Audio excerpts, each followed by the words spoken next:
ఈరోజు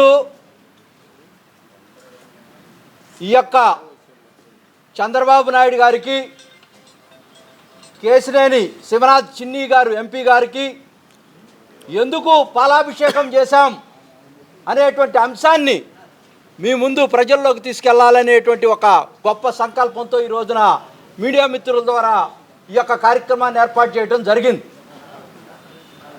కేవలం పట్టుమని 10 రోజులు కూడా కాల ప్రమాణ స్వీకారం చేసి మన కేశినేని చిన్ని గారు ఈ ప్రాంతంలో అద్భుతమైనటువంటి చంద్రబాబు నాయుడు గారి యొక్క నాయకత్వంలో విజనరీ ఈ రాష్ట్రంలో భారతదేశ చరిత్రలో 20,000 కోట్ల రూపాయల యొక్క సంబంధించినటువంటి ఔటర్ రింగ్ రోడ్ అమరావతికి కనెక్ట్ అవుతూ అదేవిధంగా విజయవాడలో తూర్పు బైపాస్కు సంబంధించినటువంటి డిపిఆర్లు తయారు చేయడం కోసం, అదేవిధంగా హెల్త్ యూనివర్సిటీ దగ్గర నుంచి నిడమానూరు దాకా ట్రాఫిక్ని డైవర్ట్ చేయడం కోసం, ఒక ఫ్లైఓవర్ నిర్మాణం చేయటం కోసం నిన్న గడ్కరీ గారితో ఢిల్లీలో శరవేగంగా ముందుకు వెళ్ళి ఉర్రూ తొలగించి అవన్నీ కూడా గ్రీన్ సిగ్నల్ ఇప్పించి త్వరలోనే టెండర్లు పిలిచే విధంగా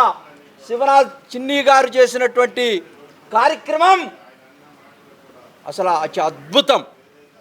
ఈ యొక్క పార్లమెంట్ సభ్యుడిగా, విద్యావంతుడిగా, దూరదృష్టి కలిగినటువంటి G5 విజనరీగా ఈ రోజున విజయవాడ ఈ చుట్టుపక్కల అమరావతి CRDA ప్రాంతంలో పొల్యూషన్ లేకుండా, విజయవాడ ప్రత్యేకించి విజయవాడ పట్టణ వాసులకి పొల్యూషన్ లేకుండా ట్రాఫిక్ డైవర్ట్ చేస్తూ, అదేవిధంగా ఇక్కడ నిరుద్యోగులకి ఉద్యోగ కల్పన జరిగే విధంగా, అదేవిధంగా ఈ యొక్క అనేక మంది కూలీలకి పనులు వచ్చే విధంగా ఈ ప్రాంతంలో ఉపాధి హామీ కార్యక్రమాలు కూడా తీసుకునేటువంటి విధంగా ఈ యొక్క అభివృద్ధిని కాంక్షించారు కదా జగన్మోహన్ రెడ్డి గారు.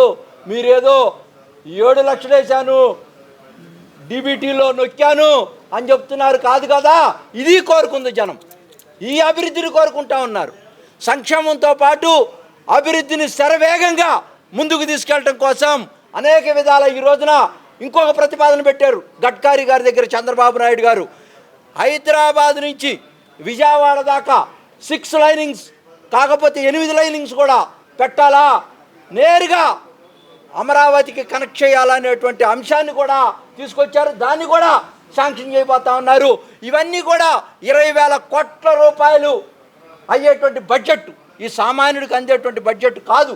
అంత గొప్ప అభివృద్ధిని G5లో స్వర్ణయుగం వైపు ముందుకు తీసుకెళ్తున్నటువంటి చంద్రబాబు నాయుడు గారు, దానికి తోడ్పాట్లు ఇస్తున్నటువంటి శివనాథ్ చిన్ని గారు, అదేవిధంగా పశ్చిమ బైపాస్ ఆల్రెడీ అయిపోయింది, దాని మీద కూడా రివ్యూ చేశారు నిన్న గడ్కరీ గారి దగ్గర. దానికి కనెక్టివిటీగా కలకత్తా నుంచి వచ్చేటువంటి బొడ్లన్నీ కూడా హాయ్లాండ్ దగ్గర గొల్లపూడి దగ్గర దిగుతాయి.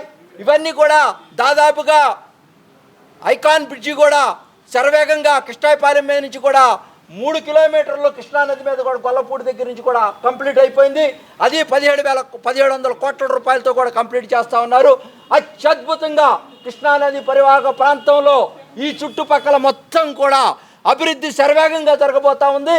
అదేవిధంగా అమరావతి అభివృద్ధి కోసం ప్రత్యేక నిధులు ఇవ్వాలా, బుందేల్ఖండ్ ఏదైతే ఒప్పందం ఉందో దానికి సంబంధించినటువంటి నిధులు తీసుకురావడం కోసం, వాళ్ళు ఒప్పించడం కోసం చంద్రబాబు నాయుడు గారు ఈ రోజున శరవేగంగా అభివృద్ధి ముందుకు వేస్తూ ఉన్నాడు అడుగులు.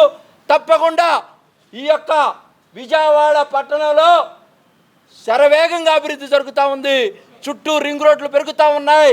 అదేవిధంగా ల్యాండ్స్ కూడా బ్రహ్మాండమైనటువంటి రెక్కలు రాబోతూ ఉన్నాయి. అభివృద్ధి పదంలో ముందుకెళ్ళబోతూ ఉంది. రాష్ట్ర వ్యాప్తంగా, దేశవ్యాప్తంగా, అమెరికా నుంచి ఇక్కడ దాకా కూడా రియల్ భూమి పెరుగుతూ ఉంది. జనమంతా కూడా పారిశ్రామికవేత్తలు ఇక్కడ చూస్తూ ఉన్నారు. విమానాలు కూడా ఇంటర్నేషనల్ ఎయిర్పోర్ట్లో బ్రహ్మాండంగా పెరిగినాయి. ఇవన్నీ కూడా మేము ముందుకు తీసుకెళ్ళబోతూ ఉన్నాము గవర్నమెంట్లని సందర్భంగా తెలియజేసుకుంటూ, ఇంకా అనేక అభివృద్ధిలో హైదరాబాదు తలదన్నే విధంగా అమరావతి కాబోతుందని సందర్భంగా తెలియజేసుకుంటూ